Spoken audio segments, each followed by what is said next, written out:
Начиная с периода Средневековья, люди с уродствами часто рассматривались как объекты интереса и развлечения толпы. В конце 19 и начале 20 веков шоу уродов были на пике популярности. В период с 1840-х по 1940-е годы организовывались коммерческие выставки людей с физическими, умственными или поведенческими отклонениями. В цирке пользовались популярностью люди с редкими аномалиями, сиамские близнецы, а также те, у кого полностью отсутствовали конечности. Именно о таких людях сегодня и пойдет речь. Миртл Корбин родилась в 1868 году в американском штате Теннесси. Девочка появилась на свет с удвоенным тазом, 4 ногами и 2 наборами репродуктивных органов. Медицинское исследование показало, что 2 правые ноги принадлежали нижней части несформировавшегося сиамского близнеца, который мог бы стать сестрой Миртл. При рождении все ее 4 ноги были одинакового размера, но по мере роста внутренние ноги стали короче и слабее, и ходить во взрослом возрасте она могла только на внешних. С 4 лет отец стал возить девочку по ярмаркам и балаганам, а в 14 лет Миртл подписала контракт с цирком Барнума и Бейли. Она выступала под псевдонимом «Четырехногая девочка из Техаса» и зарабатывала впечатляющие $450 в неделю, в то время как зарплата рабочего составляла около $13. В 19 лет Миртл вышла замуж за доктора по имени Клинтон Бикнелл и родила от него 4 дочерей и сына. Согласно записям из медицинской карты, женщина вынашивала их как в левой, так и правой матке. Также известно, что свою первую беременность она прервала. Миртл Корбин ушла из жизни в 59 лет, в 1928 году, и ее гроб был залит бетоном. Это было сделано для того, чтобы помешать грабителям могил украсть ее тело. Грейс МакДэниелс родилась в 1888 году на ферме маленького городка в американском штате Айова. В раннем детстве девочка ничем не отличалась от других детей, за исключением того, что начала говорить немного позже. Единственным недостатком было родимое пятно на лице, которое медленно увеличивалось. Оказалось, что девочка страдала врожденным сосудистым заболеванием, синдромом Штурге-Вебера. Главным симптомом недуга являются доброкачественные образования на лице, невусы и пигментные пятна от бордового до темно-фиолетового цвета. Со временем болезнь прогрессировала, и опухоль разрослась настолько, что женщина уже не могла нормально говорить. В 1935 году Грейс победила в шуточном конкурсе на звание самой уродливой женщины. На конкурсе ее заметил директор одного фрик-шоу и пригласил работать артисткой в цирке уродов. Она получила прозвище «Женщина с лицом мула», завоевала популярность и получала большую по тем временам зарплату – $175 в неделю. Деньги она тратила в основном на наряды, компенсируя недостатки лица красивыми платьями. Однажды ею воспользовался один из работников цирка, пообещав наивной женщине жениться на ней, но как только она забеременела, мужчина исчез. Грейс родила сына Элмера. Мальчик был нормальным, здоровым и красивым. Он все время находился рядом с матерью, а когда вырос, стал ее менеджером. Вседозволенность и огромные деньги сыграли с парнем в злую шутку. Он начал злоупотреблять спиртным и принимать наркотики. Грейс МакДэниелс ушла из жизни, когда ей было 70. Последние годы она провела в бедности и одиночестве. Через несколько лет от цирроза печени скончался и Элмер. Грейди Стайлз-младший родился 26 июня 1937 года в Питтсбурге, штат Пенсильвания. Мальчик имел врожденный дефект конечностей под названием эктородактилия. При этой мутации отсутствуют 3 средних пальца, а большой палец и мизинец образуют что-то наподобие клешни. Этот генетический дефект передается по наследству с 50% вероятностью, и Грейди был 4-м мужчиной в семье потомственных цирковых уродцев. Он начал выступать в цирке в 7-летнем возрасте и получил прозвище «Мальчик-лобстер». Грейди очень быстро стал пользоваться успехом у публики и был о себе огромного самомнения. В 1958 году он женился на другой участнице карнавала уродцев по имени Мария Тереза Херцог.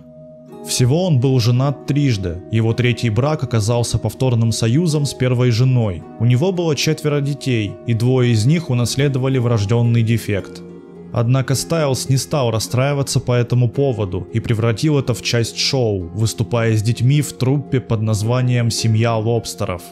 В семейной жизни Грейди оказался настоящим тираном, он много пил и часто становился агрессивным.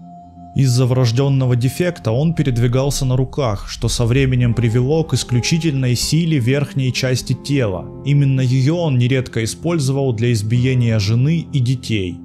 В 1978 году его старшая и физически нормальная дочь Донна сбежала из дома и познакомилась с 18-летним парнем, за которого захотела выйти замуж.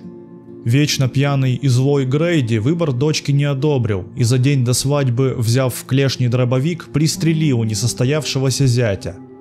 Грейди Стайлз-младший позже предстал перед судом, где признал себя виновным в убийстве 3-й степени. По итогу за решетку он не попал, ни одна тюрьма в США не была оборудована для ухода за заключенными с экстрадактилией, и его приговорили к 15 годам лишения свободы условно. Летом 1992 года Стайлз совершил попытку удушения своей жены, которая оказалась неудачной из-за вмешательства его 16-летнего сына. Убитая горем и постоянными издевательствами супруга приняла роковое решение. Она заплатила своему 17-летнему соседу Крису Вайанту $1500 за то, чтобы он прикончил ее мужа. 29 ноября 1992 года Грейди Стайлз-младший был убит выстрелом в голову. Принц Рандиан, чье настоящее имя неизвестно, родился 12 октября 1871 года в британской Гаяне. Мужчина страдал от редкого заболевания – синдрома тетраамилии, при котором люди рождаются без конечностей. Его карьеру в США начал американский шоумен Барнум, который встретил Рандиана в 1889 году и пригласил его работать в своем шоу. Во время своих выступлений Рандиан был одет в цельную шерстяную одежду, которая плотно облегала тело, придавая ему вид гусеницы или змеи. Перемещался по сцене он самостоятельно, двигая своими плечами и бедрами.